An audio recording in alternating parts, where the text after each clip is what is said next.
প্রিয় শিক্ষার্থীবৃন্দ, আসসালামু আলাইকুম। আমি মোহাম্মদ রফিকুল ইসলাম।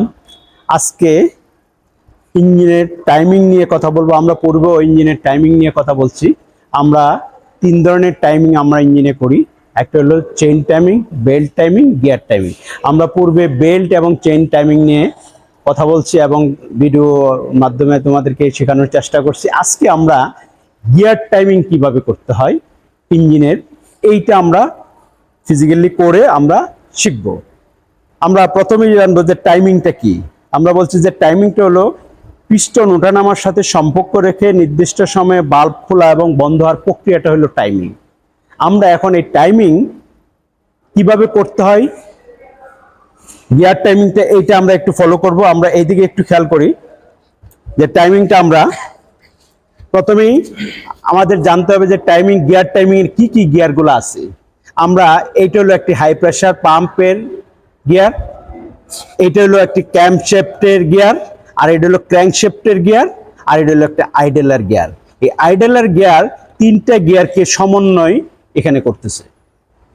এখন এই যে গিয়ারগুলো সমন্বয় করতেছে, টাইমিং এর ক্ষেত্রে আমাদের কোন জিনিসটাকে ফলো করতে হবে একটু খেয়াল করি। আমরা এই ক্র্যাঙ্কশ্যাফটের যে গিয়ার, আমরা এখানে দেখো যে এটা হলো 1 নাম্বার, এইখানের যে 1 নাম্বার আর আইডেলার গিয়ারের যে 1 নাম্বার, এই দুইটার মার্ককে একসাথে আমরা করব। আর এইটা হলো 2 নাম্বার, এটা কি ক্যামশ্যাফটের গিয়ার। এই যে ক্যামশ্যাফটের দেখো এখানে 2 আর এই আইডেলারের 2, এই মার্কটাকে আমরা একসাথে করব, একই লাইনের বরাবর নিয়ে আসবো।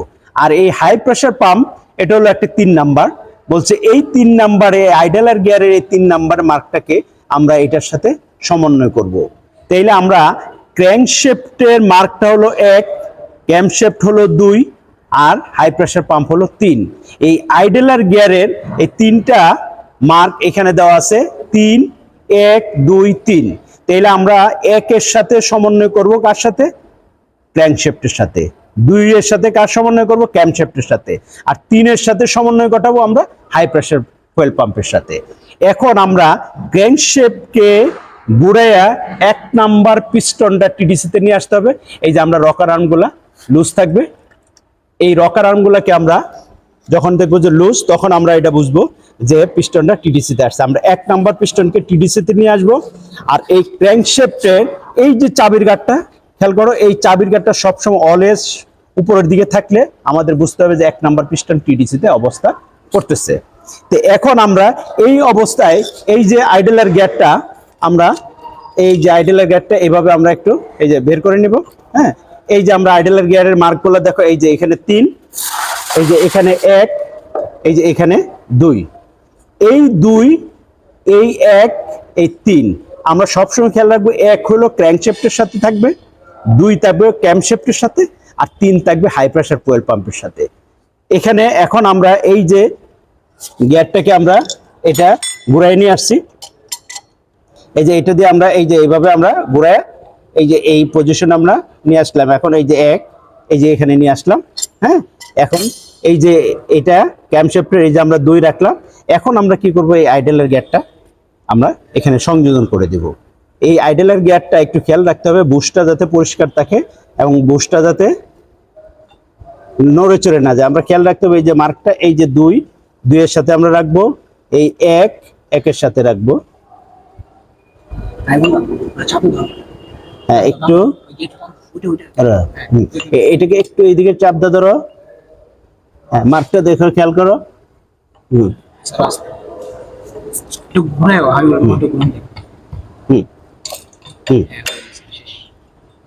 এই যে এখন দেখো আমাদের এই যে 1 এর সাথে 1 মিলে গেল, 2 এর সাথে এই যে 2 মিলে গেল, এই 3 এর সাথে 3 মিলে গেল। এখন আমাদের এই আইডেলার গিয়ারটা সংযোজন করে দিলাম। এখন আমরা এই আইডেলার গিয়ারের যে নাট বোল্ট আছে আমরা এইগুলা লাগিয়ে দেব। এই যে এই ওয়াশারটা, এই যে আমরা এই যে ওয়াশারটা, এখন বোল্টটা কোথায়? এই যে বোল্টটা আমরা এখন লাগিয়ে দিব, কারণ আমাদের মার্ক অনুসারে আমরা গিয়ারগুলোকে সেট আপ করে দিলাম। এখন আমরা অন্য আনুষঙ্গিক যে যন্ত্রাংশগুলো আছে এগুলোকে আমরা সংযোগ দিয়ে দিব এখন, যাতে হ্যাঁ আইডেলের এটা একটু টাইট দাও।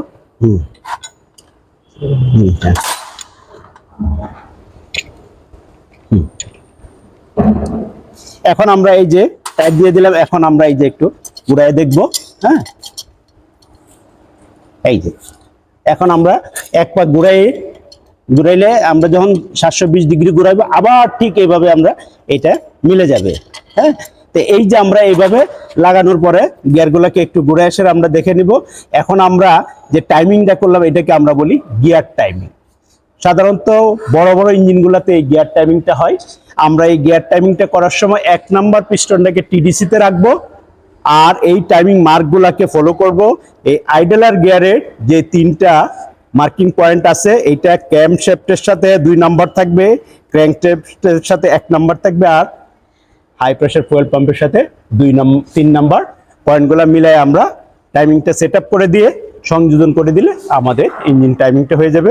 ইঞ্জিন বেঁধে নাম্বারিংটা একটু চেঞ্জ হতে পারে, কোনো সমস্যা নাই। আমরা ফলো করব যে কোনটাতে কোন ধরনের মার্ক আছে, ওই মার্কগুলোর সাথে আইডলার গিয়ারের ওই মার্কটাকে আমরা সমন্বয় ঘটিয়ে দিব। আশা করি আমরা এইভাবে মার্কিং পয়েন্টগুলো আইডেন্টিফাই করে ইঞ্জিনটাকে টাইমিং করতে সক্ষম হব। তাইলে আমরা এইভাবে যদি ফলো করে টাইমিংটা করি, তাহলে আশা করা যায় যে আমাদের টাইমিংটা সঠিকভাবে সম্পূর্ণ করতে পারবো। আজকে আমরা গিয়ার টাইমিংটা করলাম। এই গিয়ার টাইমিং আসলে আমরা বলছি যে বড় বড় গাড়িগুলোতে করা হয়। আমরা এই টাইমিংটা আজকে শিখতে পারলাম। আশা করি আপনারা যারা আমাদের এই চ্যানেলগুলোতে এখনো সাবস্ক্রাইব করেন নাই, সবাই এই চ্যানেলটাতে সাবস্ক্রাইব করবেন এবং নতুন নতুন ভিডিও আরও আমরা তৈরি করার জন্য আমাদেরকে উদ্বুদ্ধ করবেন। আপনারা সবাই এই চ্যানেলে বেশি বেশি করে দেখবেন। আমরা নতুন নতুন আরও কিছু ক্লাস দেওয়ার চেষ্টা করব। আশা করি সবাই আমাদের সাথে থাকবেন। ধন্যবাদ সবাইকে আজকের এই ক্লাসে অংশগ্রহণ করার জন্য।